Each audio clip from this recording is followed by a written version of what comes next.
저는 한 번도 가보지를 못했지만 젊은이들이 가는 클럽은 아무나 들어가지 못한다고 합니다. 그 앞에 손님들을 관리하는 사람이 있다고 그래요. 그래서 나이가 많은 사람이 들어오려고 하면 못 들어옵니다 이렇게 말하고, 또 외모가 마음에 안 드는 사람이 들어오면 당신도 못 들어옵니다 이렇게 말한다고 해요. 그런데 못 들어오게 한다고 해서 사람들이 시비를 걸거나 아니면 불만과 불평을 하거나 그렇게 하지는 못하는 것 같아요.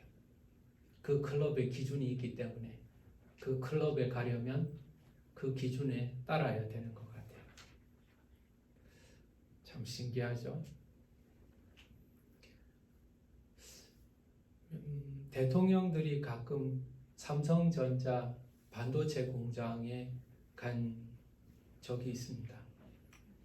그때 대통령이 무슨 옷을 입었던가 여러분 기억하십니까? 연구원들이 입는 방진복을 입습니다. 머리끝부터 발끝까지 완전히 감싸지는 것, 먼지가 절대로 밖으로 나가지 못하게 하는 방진복, 흰 옷을 입더라고요. 여러분 아무나 그 옷을 입고 싶겠습니까? 어떤 사람은 답답하게 느껴질 것 같아요. 그냥 입던 대로 들어가면 안 될까요? 안 됩니다.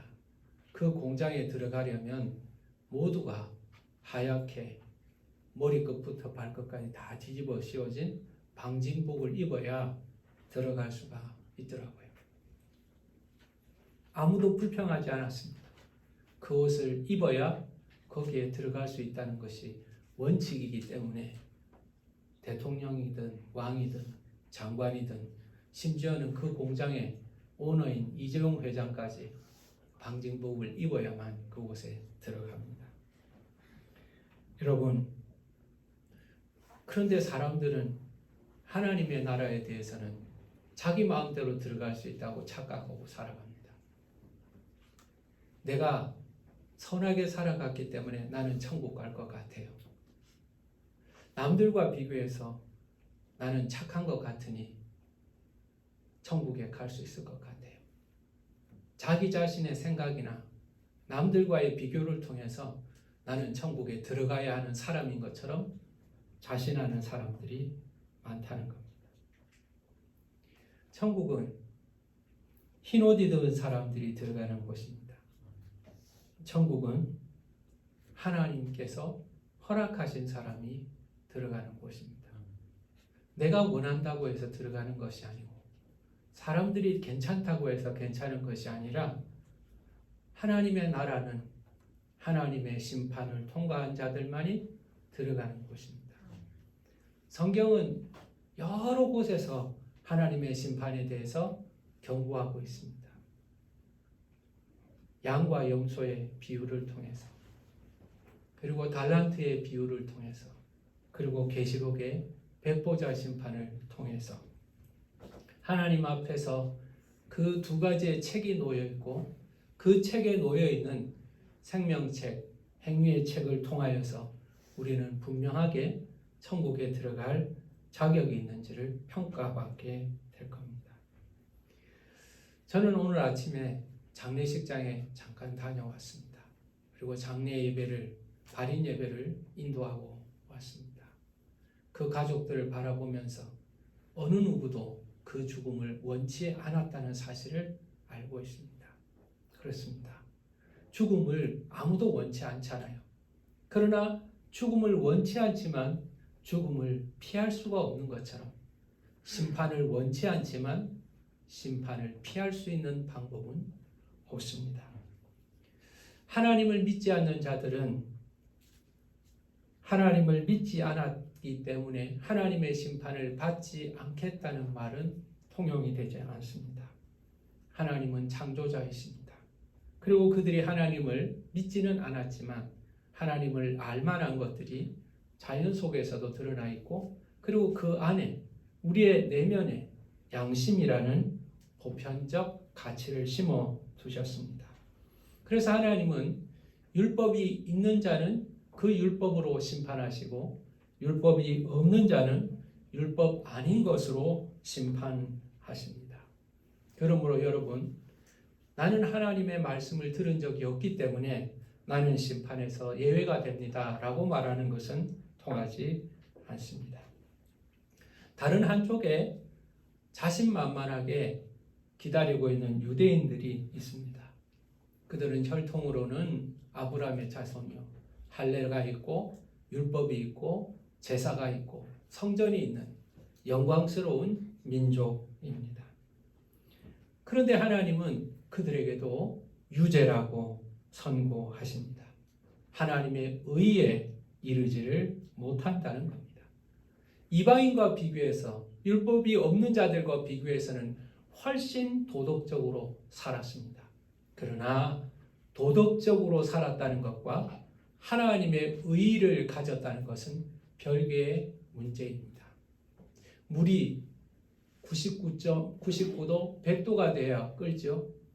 80도가 되나 20도가 되나 30도가 되나 물이 끓지 않는 것은 마찬가지인 겁니다.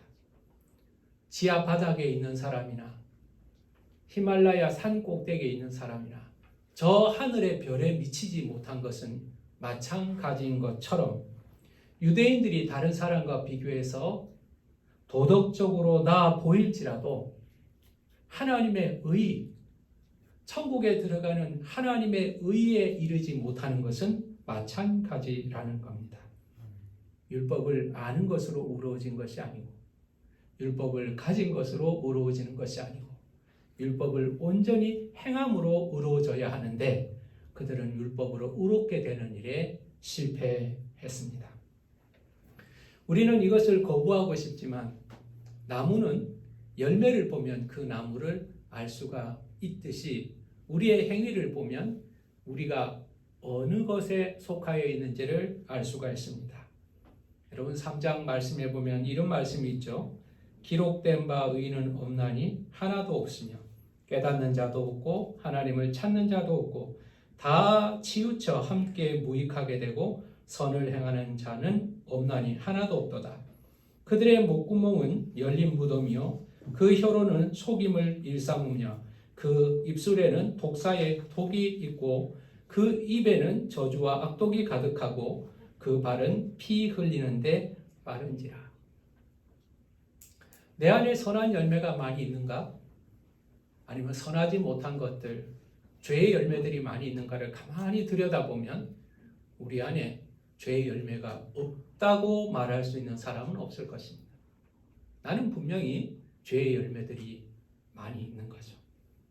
그래서 하나님의 법정 앞에서는 유대인이나 이방인이나 입을 막고 있게 될 겁니다. 입을 막고 있습니다. 더 이상 할 말이 없게 되는 거죠.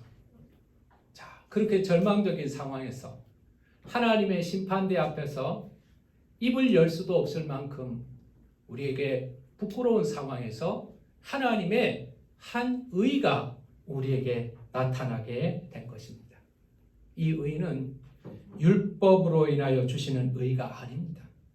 내가 행함으로 말미암아 얻게 되는 의가 아닙니다. 이 의는 은혜로 주시는 의입니다. 그 아들 예수 그리스도를 이 땅에 보내십니다. 왕으로 보내신 것이 아니고요. 영광으로 보내신 것이 아니고요. 우리가 잘 아는 성탄의 아름다운 이야기, 마국간에 사람들이 기다리지도 않는 가운데 마국간에 가장 낮은 모습으로 오셨습니다.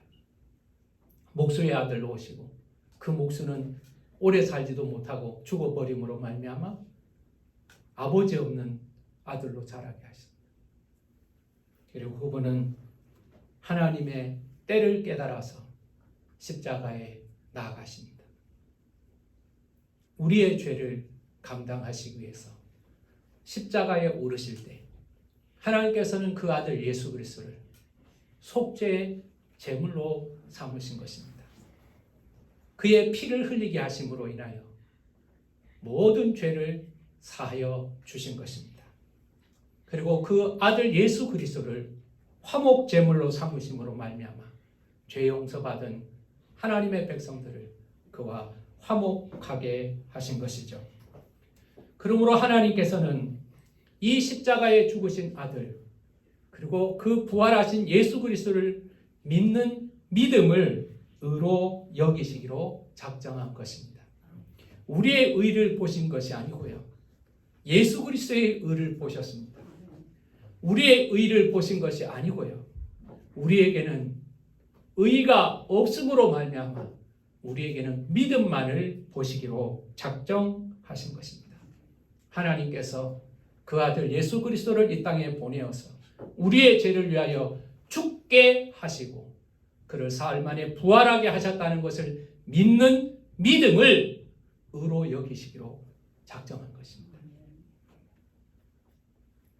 그러므로 우리는 의롭게 된 것에 관하여서 자랑할 것이 없습니다. 내 노력이나 공로나 의지로 의롭게 된 것이 아니로 하나님의 은혜로 그리고 믿음으로 의롭게 된 것입니다. 믿기만 하면 의롭게 여기시는 하나님의 은혜로 말미암아 의롭게 된 것입니다. 자, 여러분 이 믿음이라는 것에 대해서 믿기만 하면 의롭게 된다는 것에 대해서 제일 강하게 반대할 사람들이 누굴까? 유대인들입니다. 유대인들은 의롭게 살기 위해서요 엄청난 노력을 하는 사람들입니다. 먹을 것이 있고 먹지 못할 것이 있습니다. 먹을 것이 무엇인가 먹지 못할 것이 무엇인가 구약의 말씀대로 그들은 다 지킵니다. 돼지고기 되새김질하지 못하고 굽이 갈라져 있지 못한 음식은 먹지 않습니다. 어떤 걸 안 먹어요? 돼지 안 먹습니다. 여러분 돼지가 얼마나 맛있습니까? 돈가스가 얼마나 맛있습니까? 돼지 수육이 얼마나 맛있습니까? 이스라엘 사람들 한 번도 못 먹습니다. 소고기라도 그냥 먹을 줄 아세요? 양고기라도 먹을 줄 아세요? 아닙니다. 코셔, 랍비가요 검증을 한 고기만 먹습니다. 코셔 음식이 아니면 그들은 음식을 먹지를 못합니다. 그렇게 먹는 것 하나 가지도 힘들게 합니다. 마시는 건 어떨까요? 잠자는 것 어떨까요? 날과 절기 얼마나 지키며 살아갑니까? 지금도 이스라엘에는 엘리베이터가 안식일 날은 자동으로 움직입니다. 엘리베이터의 단추를 누르는 것을 노동이라고 생각하고요. 병원 가는 것도 노동이라고 생각하고요. 그들은 그만큼 헌신적으로 율법을 지킵니다. 그런데 믿기만 하면 의롭게 된단 말하니 그들의 열정적 율법에 대한 헌신이 의미가 없는가라고 말할 것입니다. 여러분 여기에 대해서 오늘 본문은 한 사람을 통하여서 믿음으로 율법이 하는 믿음으로 의롭게 된다는 것을 증명하고 있습니다. 이 사람이 누군가? 우리가 잘 아는 아브라함입니다. 아브라함은요 우리가 뭐라고 말합니까? 아브라함의 별명이 있습니다. 아브라함의 별명이 무엇입니까?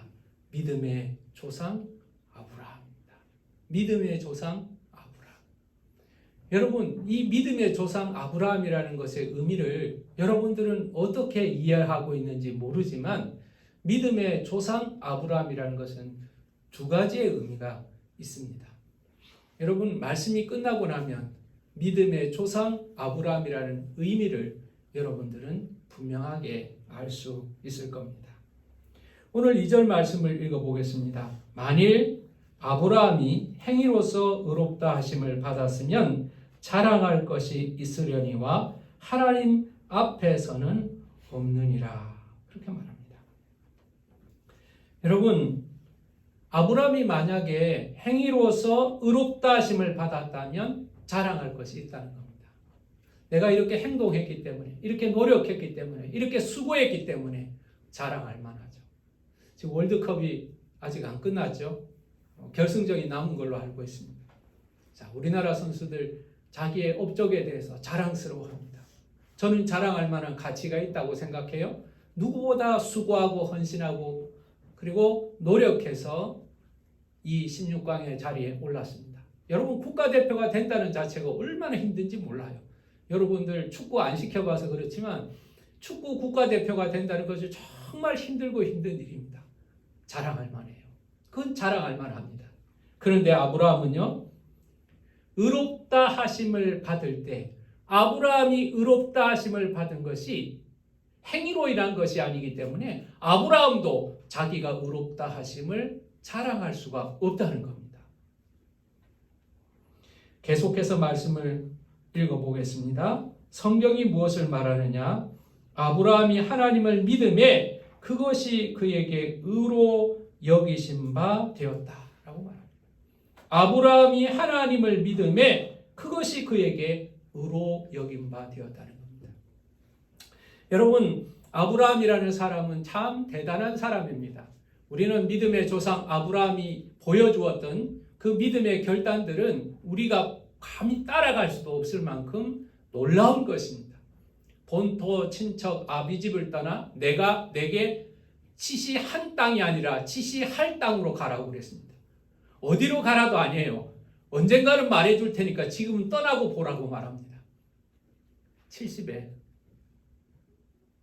그 하나님의 말씀을 듣고 모든 삶의 기반을 다 내려놓고 하나님의 말씀 하나 붙들고 지시할 땅으로 갑니다. 어디로 가는지도 솔직히 모릅니다. 그냥 떠나라 그러니 떠납니다. 여러분 그렇게 할 수 있습니까? 못하죠. 아브라함의 믿음의 정점은 모리아산에서 그 아들 이삭을 바치는 것으로 나타납니다. 백세에 주신 아들. 하나님은 그 아들을 번제로 바치라고 말합니다. 자기 손으로 죽여가지고요. 자기 죽인 아들을 하나님 앞에 불로 태워서 바치는 거. 이걸 누가 할 수 있습니까? 아무도 할 수 없죠. 그러나 아브라함은 그걸 하겠다고 나섰던 사람입니다. 이 아브라함의 믿음은 대단한 믿음입니다. 대단한 행동을 보여주는 것 같습니다. 그런데 여러분, 아브라함이 그것 때문에, 그 행동 때문에 믿음의 조상이 된 게 아니에요. 그 행동 때문에 의롭게 된 게 아니에요. 행위로 보자면 아브라함에게도 약점이 많습니다. 부인을 2번 팔아먹었습니다. 자신의 누이라고 말하고 다른 남자한테 그냥 아내를 갖다 바치지 않았습니까? 하나님이 자녀를 주겠다고 그랬는데 얼른 자녀가 생기지 않자 결국 부인의 말을 들어서 하갈을 자신의 첩으로 삼고 그리고 그 아이를 낳아서 이스마엘이 자신의 상속자인 것으로 착각한 적도 있었습니다. 가정에 불화가 일어났죠. 결국 하갈과 이스마엘을 집에서 보낼 수밖에 없었습니다. 쫓아낼 수밖에 없었죠. 아니 그런 사람이, 그런 약점을 가진 사람이 그 행동으로 말미암아 우리 믿음의 조상이 될 수가 있겠습니까? 만약 흠 없는 사람이 의로운 사람이라고 말한다면, 그리고 온전한 행동을 하는 사람만이 의로운 사람이라고 말한다면 아브라함은 의롭다함을 얻을 수가 없지요. 그러나 아브라함은 의롭다함을 얻었습니다. 그 행동이 아니라 그 믿음으로 말미암아 의롭다함을 얻었다는 겁니다. 창세기 12장 1절에 보면 여호와께서 아브라함에게 이르시되 너는 너의 고향과 친척과 아버지의 집을 떠나 내가 내게 보여줄 땅으로 가라 그랬습니다. 내가 너에게 보여줄 땅으로 가라. 어딘지 모릅니다. 4절 말씀에 보면 아브라함이 여호와의 말씀을 따라가고, 여러분 여호와의 말씀을 따라갔습니다. 하나님의 말씀에 대한 믿음, 그 말씀이 있었습니다. 창세기 22장에 보면 아들을 바치는 장면이 나오죠. 여러분 이 아들을 바치는 것으로 인하여 의롭게 된 것이 아니에요. 17절부터 읽어보면 이렇게 되어 있습니다. 오늘 본문요. 기록된 바 내가 너를 많은 민족의 조상으로 세웠다 하신 것 같으니 그가 믿은 바 하나님은 죽은 자를 살리시며 없는 것을 있는 것으로 부르시는 이시니라. 아브라함이 바랄 수 없는 중에 바라고 믿었으니 이는 내 후손이 이와 같으리라 하신 말씀대로 많은 민족의 조상이 되게 하려 하심이니 말합니다. 아들 이삭을 바치는 믿음이요. 그냥 하나님 앞에 무비판적으로 그냥 맹목적으로 그냥 순종한 것이 아니라 그에게는 믿음이 있었습니다. 하나님은 죽은 자를 살리시는 하나님이시다. 내가 이 아들을 죽인다고 하여도 하나님은 다시 살리실 것을 나는 믿는다. 그 믿음이 있었던 거예요. 죽은 자를 살리시는 믿음이 그에게 있었던 거예요. 내 몸이 죽은 자와 같고 내 안에 사라의 몸이 죽은 자와 같을지라도 그 죽은 자와 같은 몸에서 하나님은 생명을 이루어내실 것이라는 믿음이 있었던 거예요. 아들을 바칠 때 하나님은 그 아들을 죽은 자를 살리실 것이라는 믿음. 내 몸이 죽은 것 같고 내 아내의 몸이 죽은 것 같아도 이 죽은 자를 통해서 생명을 이루신다는 것을 그는 믿었던 것입니다. 여러분, 우리에게 주신 의는 무엇입니까?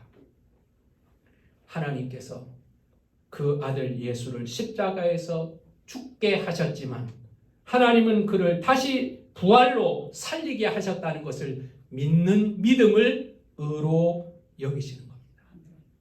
죽은 자를 살리시는 하나님을 믿었던 아브라함의 믿음과 하나님께서 그 아들 예수 그리스도가 죽었지만 다시 살게 하신 하나님을 믿는 우리의 믿음은 본질적으로 같다는 것입니다. 그래서 우리도 믿음으로 의로움을 여기고 아브라함도 믿음으로 의롭게 된다는 것을 오늘 본문은 말씀하고 계신 것입니다. 두 번째, 이 은혜는요, 이 의는요, 하나님의 의는 은혜로 임합니다. 은혜로 임합니다. 내가 노력해서 얻는 것이 아닙니다. 노력해서 얻는 것이라면 자랑할 수가 있죠. 내가 정말 노력했습니다. 정말 많이 인내했습니다. 정말 많이 기다렸습니다. 여러분, 우리는 자랑할 수가 있습니다. 그러나 우리가 받은 의는 우리가 자랑할 것이 없습니다. 왜 그렇습니까? 은혜로 주신 것이기 때문에 그렇습니다.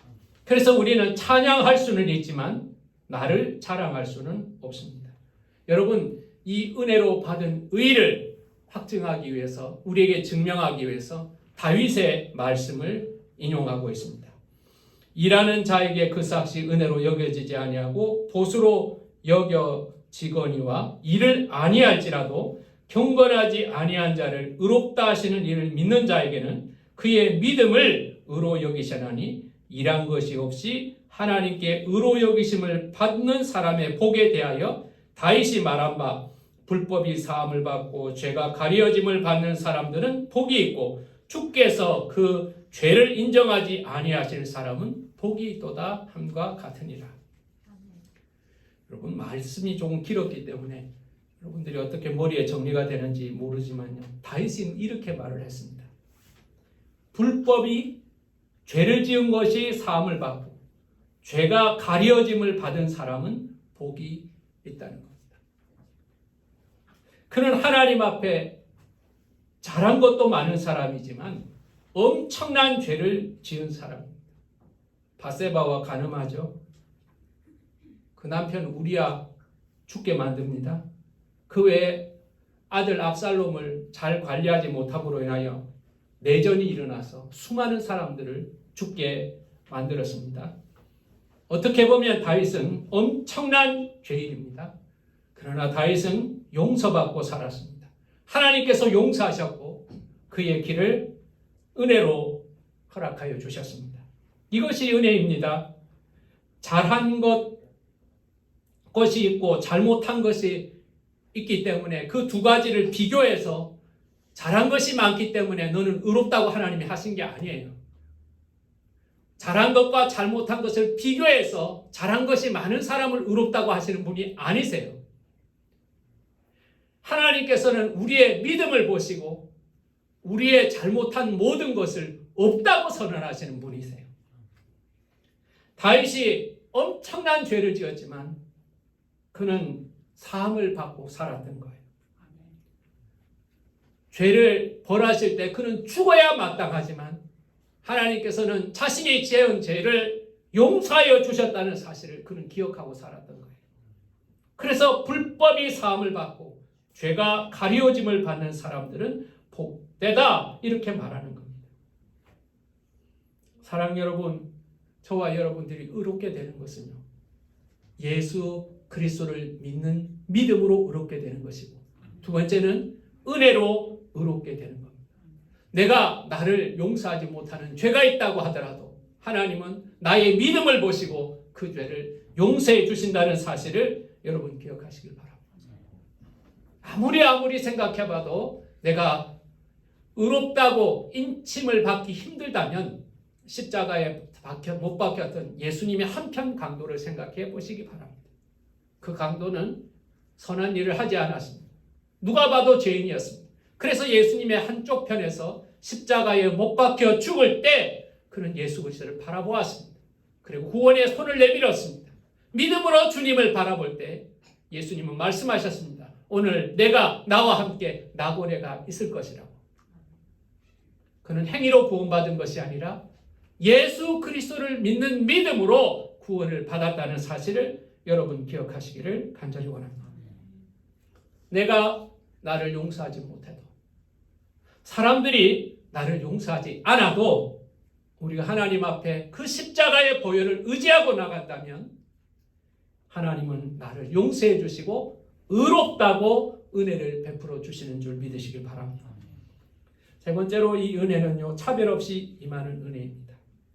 이 은혜는 유대인과 이방인의 차별이 없습니다. 9절부터 보겠습니다. 그런즉 이 복이 할례자에게냐 혹은 무할례자에게도냐 무릇 우리가 말하기를 아브라함에게는 그 믿음이 의로 여겨졌다 하노라. 그런즉 그것이 어떻게 여겨졌느냐? 할례시냐 무할례시냐? 할례시가 아니요 무할례시니라. 그가 할례의 표를 받은 것이 무할례시의 믿음으로 된 의를 인친 것이니 이는 무할례자로서 믿는 자의 모든 자의 조상이 되어 그들도 의로우심을 얻게 하려 하심이라. 또한 할례자의 조상이 되었나니 곧 할례 받을 자에게 뿐 아니라 우리 조상 아브라함이 무할례시에 가졌던 믿음의 자치를 따르는 자들에게도 그러하니라. 여러분, 말씀이 길지만 이 말씀을 읽으면서 여러분 뜻이 이해가 된 줄 믿습니다. 아브라함이 의롭다고 인침을 받은 것이 언제냐는 거예요. 자, 할례를 받고 나서 하나님께서 의롭다고 하셨는가? 아니면 할례를 받기 전에 아브라함 의롭다고 하셨는가? 한번 생각해 보라는 겁니다. 만약에 할례를 받고 나서야 의롭다가 되었다면 그렇구나. 의롭게 되려면 할례를 받고 나서 의롭게 되는구나 라고 말할 수가 있는 거죠. 근데 아브라함의 경우에 아브라함은 할례를 받기 전에 이미 의롭다 하심을 받았다는 거예요. 하나님께서 할례를 받기 전에 아브라함을 의롭다 하심으로 인치셨다면 할례는 의롭다는 것과 상관이 없다는 겁니다. 여러분, 유대인의 자랑은 할례입니다. 할례는 나면서부터 받는 것이니 유대인과 이방인들을 가리는 가장 큰 특징 중에 하나가 할례입니다. 아브라함은 그러나 이 할례를 받기도 전에 의롭다 하심을 받았기 때문에 할례는 의롭다 하심과 상관이 없다는 겁니다. 지금도 논쟁을 하고 있는 것이 몇 가지가 있어요. 교파에 따라서 논쟁하는 거. 예를 들면 성찬이요, 성찬. 성찬 중에서 우리가 성찬을 할 때 이 떡이 예수님의 진짜 몸이냐? 이게 진짜 몸이라고 믿고 성찬을 하는 교파도 있습니다. 또 어떤 교파는 이 성찬은 예수님의 몸을 기념하는 것이다. 예수님이 기념하라 그러시니까 예수님의 몸의 상징이다. 그렇게 이야기하는 사람도 있습니다. 그리고 그 두 가지의 중간에서 영적 임재, 성찬을 할 때 빵 사이사이에 영적으로 예수님의 몸이 임한다. 영적 임재설을 이야기하기도 합니다. 이게 아직까지 끝나지 않은 상황입니다. 또 하나 끝나지 않은 논쟁이 있는데 세례에 관한 겁니다. 세례. 여러분, 어느 교파는요, 세례를 받아야 구원을 받는다고 말합니다. 다시 말하면 세례를 못 받은 사람은 구원받은 사람이 아니라고 말합니다. 성경을 알든지 예수를 믿든지 다 상관없습니다. 세례를 받아야 합니다. 세례가 없으면 구원이 없다고 가르칩니다. 세례가 없으면 구원이 없다고 가르칩니다. 반대로 세례는 하나님의 구원받은 표라고 말합니다. 하나님의 구원받은 백성이라는 표라는 거죠. 그래서 우리가 구원을 받고 세례를 받는 것이지 세례가 구원을 결정하는 것은 아니라는 겁니다. 하나님께서 구원하신 자들에게 구원의 확증, 구원을 다른 사람들에게 외적으로 고백하는 것이 세례이기 때문에 하나님께 구원받은 것이 중요하지 세례는 외적인 형태로 구원을 결정하지 않는다고 믿는 거죠. 우리 교단은요, 저와 여러분은 후자를 믿습니다. 세례는 통과 의례입니다. 세례를 안 받았다고 구원을 안 받은 것은 아닙니다. 우리가 구원을 받고 세례를 받는 것이지 세례를 받음으로 구원을 받는 것은 아니라는 거죠. 바로 할례를 그와 같이 비교할 수 있습니다. 하나님이 의롭다 하시고 나서 할례를 받은 거라는 거예요. 그래서 아브라함의 의는 할례와는 상관이 없는 의이기 때문에 할례를 받지 않은 이방인도 그 믿음으로 의롭게 되는 것이고 할례를 받은 유대인도 아브라함도 할례를 받았으니 할례를 받았다고 해서 의롭게 되는데 지장은 없다는 거예요. 믿음의 조상 아브라함. 믿음의 조상 아브라함이라는 것은 무슨 뜻인가? 믿는 믿음으로 말미암아 의롭게 된 처음 사람. 하나님을 믿는 믿음으로 의롭게 된 사람이 아브라함이고 그와 같은 믿음을 가진 사람은 아브라함의 후손인 거예요. 그래서 믿음으로 아브라함의 믿음을 가진 사람, 아브라함처럼 하나님을 믿음으로 의롭게 된 사람이 아브라함의 자녀들인 것이고 아브라함을 믿음의 조상이라고 말하는 겁니다. 그래서 우리는 혈통으로는 아브라함이 혈통의 조상 이렇게 말하지 않습니다. 아브라함을 혈통의 조상이라고 말할 수 있는 사람들은 유대인밖에 없습니다. 우리는 뭐라고 말합니까? 아브라함을 믿음의 조상이라고 말하는 겁니다. 이방인도 무할례자도 아브라함과 같이 하나님을 믿는 믿음만 있다면 의롭게 여기셨다는 사실을 여러분 기억하시길 바랍니다.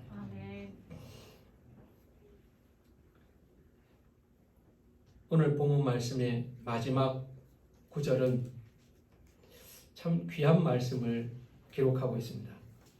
4절 25절을 읽어보겠습니다. 다 같이 읽겠습니다. 시작. 예수는 우리가 범죄한 것 때문에 내어줌이 되고 또한 우리를 의롭다 하시기 위하여 살아나셨느니라. 자, 예수 그리스도의 죽으심과 부활하심의 의미를 설명하고 있습니다. 우리의 범죄한 것 때문에 내어주었다는 겁니다. 그리고 우리를 의롭다 하시기 위하여 살아났다는 겁니다. 우리는요, 뭔가 가치를 있는 것들을 바꾸는 것을 좋아합니다. 화폐가 없을 때는 물물 교환을 많이 했죠. 물물 교환을 많이 합니다. 예를 들면 뭐 쌀이 있는 사람은 생선을 잡은 사람과 교환을 할 수가 있을 것이고요.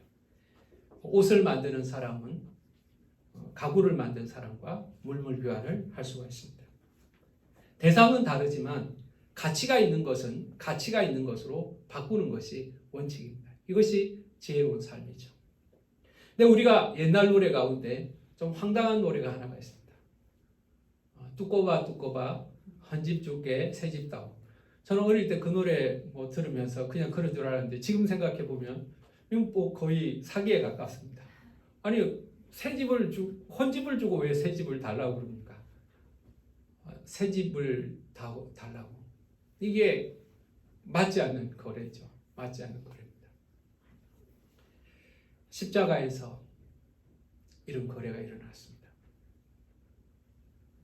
우리가 우리의 죄를 예수 그리스도에게 주고 하나님은 그 십자가에서 예수 그리스도의 의를 우리에게 주셨습니다.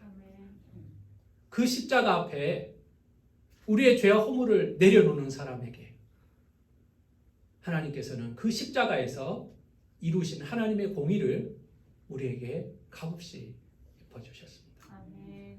죄로 인하여서 붉게 물든 우리의 더러운 옷을 벗겨주시고 그리고 하나님의 거룩한 백성에 흰옷을 입혀주시는 놀라운 거래가 십자가에서 일어난 것입니다.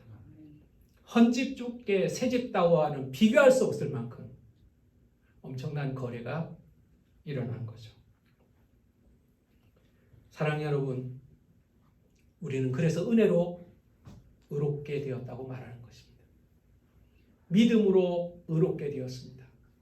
그리고 은혜로 의롭게 되었습니다. 하나님께서 우리의 모든 허물과 죄를 받으시고 그의 영광과 그의 거룩하심으로 우리에게 허락하여 주셨습니다. 사람들은 절대로 하지 않을 거래가, 그 교환이 십자가에서 이루어진 것입니다. 그러므로 저와 여러분 날마다 이 은혜를 잊지 말고 살아야 합니다. 이 은혜를 잊어서는 안 됩니다.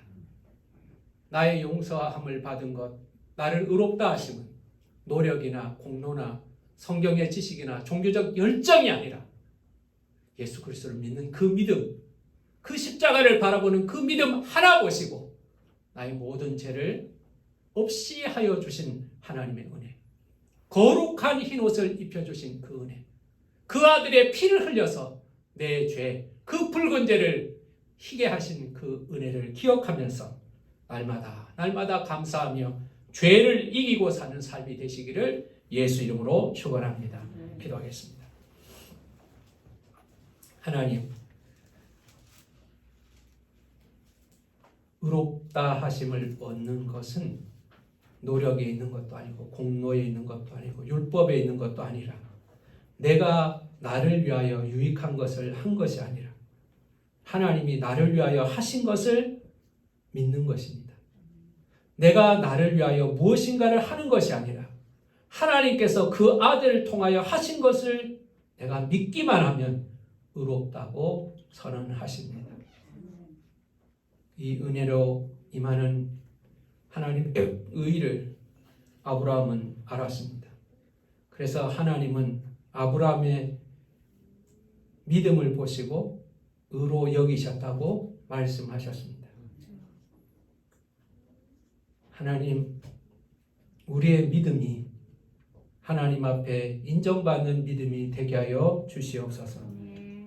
하나님 또한 우리가 은혜로 의롭다함을 입었다는 사실을 기억하게 해 주셔서 내가 한 것 없으니 나를 위하여 하신 하나님의 놀라운 일들을 기억하고 감사하고 찬양하며 살게 하여 주시옵소서. 내 더러운 모든 죄를 받아주시고 그 십자가에서 그 아들의 거룩함을 덧입혀 주신 하나님, 그 거룩하게 하신 은혜에 감사하여서 날마다 기뻐하며 감격하게 하여 주시옵소서. 예수님 이름으로 기도하였습니다.